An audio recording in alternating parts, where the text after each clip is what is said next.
The worst injustice done to black history is that it has been contaminated by historical records of slave owners, not black slaves themselves. In other words, whatever black slaves went through and whatever they felt was paid as much attention as it demanded. However, fortunately, we have accounts and memoirs written by former slaves who somehow managed to write and then publish while staying hidden. One such account was written by Harriet Jacobs in the form of a book called Incidents in the Life of a Slave Girl. She, using her pseudonym Linda Brent, writes, "Reader, it is not to awaken sympathy for myself that I am telling you truthfully what I suffered. I do it to kindle a flame of compassion in your hearts for my sisters who are still in bondage."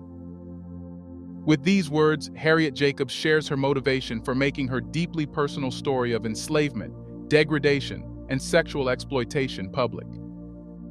Historically, critics often dismissed Incidents in the Life of a Slave Girl written by herself as a work of fiction, failing to recognize its significance.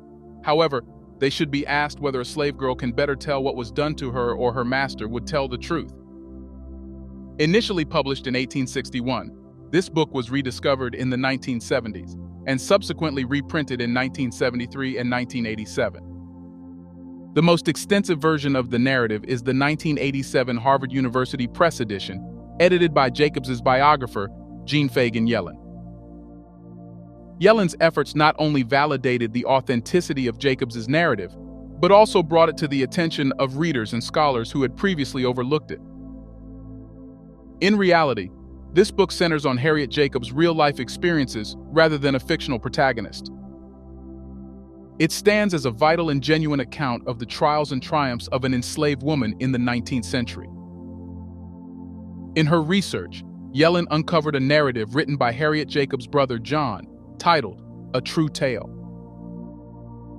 This narrative confirms Jacobs' experiences and offers a male perspective on events described in Incidents. Now let's know what Harriet Jacobs wrote in the 41 chapters of the book, which are today believed to be the most credible accounts of what a black woman and black girl slave experienced. As the book starts, Linda Brent, who is actually Harriet Jacobs, recounts the relatively fortunate circumstances of her early childhood before realizing her enslaved status. Her father, a skilled carpenter, enjoyed privileges due to his extraordinary abilities. The chapter introduces Linda's family, including her mother, brother William, and Uncle Benjamin, who was sold at age 10. Linda also introduces her maternal grandmother, referred to as Aunt Martha by the white community, a strong-willed woman who established a bakery to earn money for her children's freedom, yet never received repayment. At 6, Linda's mother passed away, and at 12, her mistress's death led to her sale to her mistress's sister's 5-year-old daughter. Dr. Flint, a local physician married to the sister, made Linda the property of their young daughter, also purchasing her brother William. It's quite sad to know that slaves could be sold at any time. Whether they were young or old, they were sold if the buyer offered more money. The same happened to Linda's grandmother, who was sold even if she was old. Despite promises, Dr. Flint rejected Linda's grandmother's freedom upon her mistress's death. Linda compares slaves' New Year's Day with the celebrations of whites, noting the painful hiring day on January 1st, when slaves left their families and plantation to join new masters on January 2nd. Linda shares heart-wrenching scenes, including a mother helplessly witnessing her 7 children being sold, and an owner offering to sell an elderly woman with 70 years of service for $20. The new year was a new start, but for slaves like Linda, it was the start of a new life filled with torture, brutality, and degradations. Linda tells the story of her Uncle Benjamin, who escaped after attacking his master, faced capture, imprisonment, and sale, and escaped again, ultimately passing as white in New York. Although his mother managed to buy his brother Philip's freedom, Benjamin was forever lost to his family. Then Linda tells the story of herself and how she faced daily torment. Since she was owned by the daughter of Mr. Flint, he would often try to persuade her to use her sexually. Mrs. Flint knew this, and Linda had to bear the jealousy and anger which should have been aimed at Dr. Flint.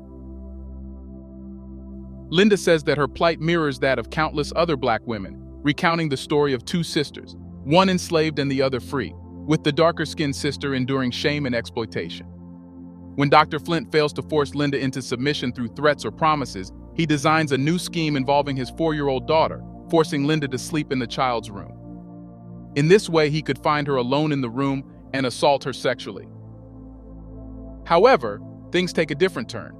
Even if Linda was a slave, her heart was not. She falls in love with a free black man who wants to marry her and buy her freedom, but Dr. Flint refuses to sell her. Fearing for her lover's life, Linda urges him to escape to the Free States, finding solace in the company of her grandmother and brother William. In chapters 8 and 9, Linda temporarily diverts from her personal narrative to address broader issues related to slavery. Chapter 8 explores the lies and misinformation propagated by slaveholders to deter escape and holds Northerners accountable for their role in enforcing the fugitive slave law. Both chapters also shed light on the physical violence inflicted on slaves by their owners, recounting horrifying tales of abuse and torture on neighboring plantations. In Chapter 10, Linda picks up her story from Chapter 7, where she was entangled with a free black carpenter. Dr. Flint, in an attempt to win her submission, offers to build her a house and elevate her status. At that time, Linda finds out that Dr. Flint is willing to go to all extremes, and since she was residing in that same house, something should be done. In desperation, Linda enters into a sexual relationship with Mr. Sands, a white lawyer who seems like a gentleman. She reasons that if she becomes his mistress, he might buy her from Dr. Flint. This shows how slave women had to make painful choices for survival. Later, Linda becomes pregnant by Mr. Sands, and when Dr. Flint faces her, she reveals her pregnancy. Linda struggles to explain her situation to her grandmother, leading to a misunderstanding that results in her grandmother turning her out of their house. Heartbroken and feeling disgraced, Linda seeks refuge with a friend. Dr. Flint, furious over what he perceives as Linda's betrayal, tries to force her into revealing her lover's identity. She refuses, and he reaffirms that she will remain his slave for life. Here's a reminder to please like and share the video, and subscribe to our channel to watch more videos on Black culture, history, civilization, and identity. Let's continue now. Before Linda's premature baby is born, her Uncle Philip visits, offering compassion despite her shame. Linda becomes critically ill, but refuses treatment from Dr. Flint. Her baby boy is born prematurely, and both mother and child are weak for a year. Dr. Flint intermittently visits, while Linda's brother William works as his assistant. Gradually, Linda and her nameless son regain their strength. Linda has another child, a daughter, despite Dr. Flint's objections. Both children are baptized, and she names them Benjamin and Ellen. Dr. Flint increasingly uses Linda's children to control her, offering to buy their freedom if she becomes his mistress. When she refuses, he threatens to send them to his son's plantation. Reluctantly, Linda agrees to go to the plantation as the lesser of two evils. However, Linda soon realizes that she cannot be broken in and decides to escape. Linda escapes from Mr. Flint's plantation, seeking refuge with friends and eventually hiding in a closet. She is sought but manages to avoid capture. During all this struggle, she is bitten by a poisonous snake, but receives treatment and aid from friends. Linda's relatives initially suggest returning to her master, but her family's understanding of her suffering leads them to support her escape. With the help of her grandmother and a friend, Linda plans her escape to the Free States. However, Dr. Flint now turns into a more evil character, arresting Linda's brother, children, and aunt in an attempt to find Linda. Despite her guilt over her family's suffering, Linda decides not to turn herself in after receiving a convincing plea from her brother to stay hidden. After a month, Linda's aunt is released, and Ellen, Linda's daughter, is taken to Dr. Flint's home for treatment after having measles. Dr. Flint, suspecting Linda's presence at her grandmother's house, tries to intimidate Aunt Martha into revealing her location, but fails. Linda's friends inform her that Dr. Flint, who has posted a $300 reward for her capture, went to New York in search of her. Upon returning from New York, Dr. Flint is tricked into selling Linda's brother William, her son Ben and Ellen, to a slave trader working for Mr. Sands. They are released and return to Aunt Martha's. Linda, unaware of these events, has a vision that her children are dead but is reassured by Betty that they are safe. Philip, Linda's uncle, is arrested for aiding her escape, and Dr. Flint demands a $500 bail for his release. Meanwhile, Linda remains hidden. Philip arranges for her escape, and she is disguised as a sailor by Peter, a friend of her uncle. Peter escorts her to a hiding place and later to Snaky Swamp. After a harrowing experience in the swamp, Linda becomes severely ill. Peter eventually guides her back to her grandmother's house in a sailor's disguise. Linda hides, suffering from various ailments, including fever and frostbite. She can see her children but cannot communicate with them. At the same time, Dr. Flint attempts to bribe her children into revealing her whereabouts. Linda describes the Christmas festivities, including the John Canals dancers, and mentions her grandmother's special guests invited to deceive them about Linda's location.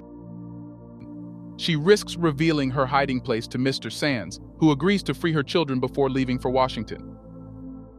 After he departs, Linda writes letters to Dr. Flint, postmarked from New York, to deceive him. Linda receives letters from her escaped brother, William, initially worried about her children, but eventually rejoicing in his freedom. Meanwhile, Mr. Sands plans to send Ellen to relatives in Brooklyn and Benjamin to live with him and his new wife, which devastates Linda. Ellen leaves, however. Luckily, Linda briefly comes out of hiding and spends an evening with her. 6 months later, Linda's grandmother receives word of Ellen's safe arrival in Brooklyn. Aunt Nancy's death renews Linda's determination to escape, knowing her presence endangers her grandmother. With Uncle Philip and Peter's help, Linda plans her escape, bidding farewell to her son Ben, whom she hadn't spoken to in 7 years during her hiding. With Peter and Philip's help, Linda gets aboard a ship bound for Philadelphia. Linda remains wary despite the captain's kindness, fearing betrayal for a reward. Linda, though free, feels isolated and mourns her lost friends and family. In Philadelphia, Linda and Fanny meet Reverend Jeremiah Durham through the ship's captain. He kindly offers Linda a place to stay with him and his wife, while Fanny finds accommodation with one of Durham's friends. After spending 5 days with the Durhams, Linda and Fanny continue to New York, where Linda encounters discrimination during their train journey. Reunited with her daughter Ellen, who has been living with a relative of Mr. Sands, Linda discovers Ellen's neglect despite Mr. Sands' promise of education. Linda realizes her lack of control over her children's future until she gains her legal freedom and writes to Dr. Flint to inquire about the terms of her sale. Dr. Flint responds that he will consider it if she returns to her former owners. In New York, Linda has to do something for a living. Job hunting proves challenging for Linda, as employers require recommendations she can't provide as a fugitive. But just imagine it for 1 second. She was a fugitive because she had fought for her freedom and escaped. You see, the laws had made struggle and achievement for freedom a crime. Eventually, she meets Mrs. Bruce, who hires her as a nurse for her baby Mary. Mrs. Bruce becomes a supportive friend, offering medical care and assistance for Ellen, though Linda declines the offer to bring Ellen to live with them. Meanwhile, Linda's brother William arrives in New York. They easily re-establish their bonds forged through shared suffering. However, Linda receives a letter from Dr. Flint urging her to come home, but she recognizes it and doesn't respond. Later, she learns of Dr. Flint's plans to visit the North and flees to Boston, leaving her son Ben there. She returns to New York after Dr. Flint leaves. Linda discovers that Mrs. Hobbs' brother, Mr. Thorpe, has informed Dr. Flint of her whereabouts.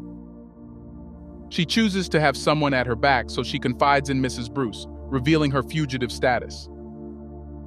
Mrs. Bruce contacts her attorney, who arranges transportation to Boston for Linda, Ellen, and William. However, Mrs. Bruce, Linda's only friend, dies and Linda is deeply saddened. Since she had nowhere to go after Mrs. Bruce's death, she accepts Mr. Bruce's invitation to accompany him and Mary to England. She experiences true freedom and gains new perspectives during her 10-month stay in England. Upon her return to Boston, Linda learns that Ben has left on a whaling voyage to escape mistreatment. She receives a letter from Mrs. Dodge, Dr. Flint's daughter, inviting her to live in Virginia. However, Linda chooses to stay in Boston to stay safe. 2 years later, William offers to send Ellen to boarding school, and Linda reluctantly agrees. By this time, Ellen already knows the truth about her father, Mr. Sands. Linda works as a tailor, but later joins William in establishing an anti-slavery reading room in Rochester, which ultimately fails. She spends a year with the Post family, known for their anti-slavery advocacy. William moves to California with Ben, while Ellen excels in school and is protected by her teachers. Linda visits Mary and Mr. Bruce, who has remarried. She accepts Mr. Bruce's offer to be the nurse for his new child. In her book, Linda also recalls the devastating effects of the fugitive slave law, including stories of people uprooted from their lives. Later, Linda learns of Dr. Flint's death and fears his family will try to reclaim her. To escape this, she is bought for $300 by Mary and gains her freedom finally.